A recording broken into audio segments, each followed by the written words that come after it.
వారాహి అమ్మవారు ఒక హిందూ దేవత, మాతృకలలో ఒకరు మరియు శక్తి యొక్క ఉగ్రరూపం, అంటే దైవిక స్త్రీ శక్తి. అనాది కాలంలో 3 లోకాల్ని భయపెట్టించే దుష్టశక్తి పెరిగింది. ఆ శక్తిలో అత్యంత భయంకరుడైనవాడు రక్తబీజుడు.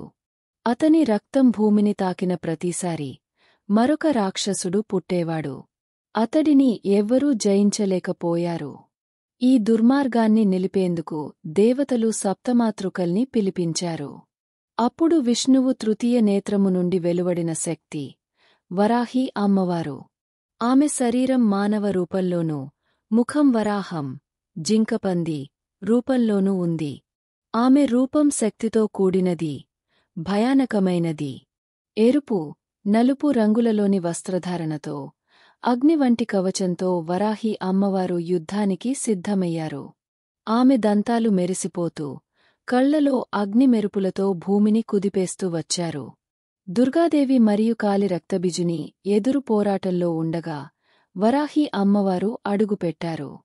రక్తబిందువు పడకముందే ఆమె దానిని తన నాలుకతో గ్రహించి మిగిలిన దుష్ట శక్తుల్ని సంహరించారు. రక్తబీజుని శాపాన్ని ఆపినది ఆమెనే. అక్కడి నుండి శాంతి ప్రారంభమైంది.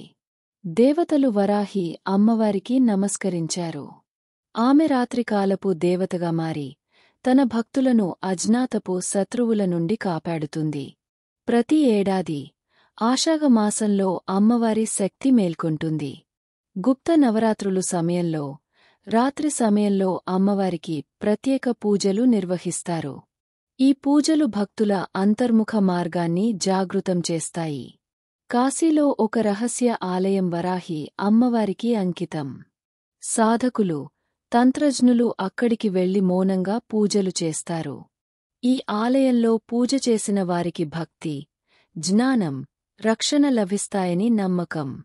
వరాహి అమ్మవారు నిజమైన భక్తులకు దుష్టశక్తుల నుండి రక్షణ, ధైర్యం మరియు బలము, సంపద మరియు ఆరోగ్యం, అంతఃశక్తి మరియు ఆధ్యాత్మిక విజ్ఞానం అన్నీ ప్రసాదిస్తారు. ప్రపంచం నిద్రిస్తే ఆమె మేల్కొంటుంది. భయానికి మోక్షాన్ని ఇస్తుంది. మనకు తెలియని శత్రువుల నుండి కాపాడుతుంది. ఆమె శబ్దం లేని రక్షణ. ఆమె వరాహి అమ్మవారు. ఇలాంటి మరిన్ని ఆసక్తికరమైన విషయాలు తెలుసుకోడానికి ఇప్పుడే సబ్స్క్రైబ్ చేసుకోండి.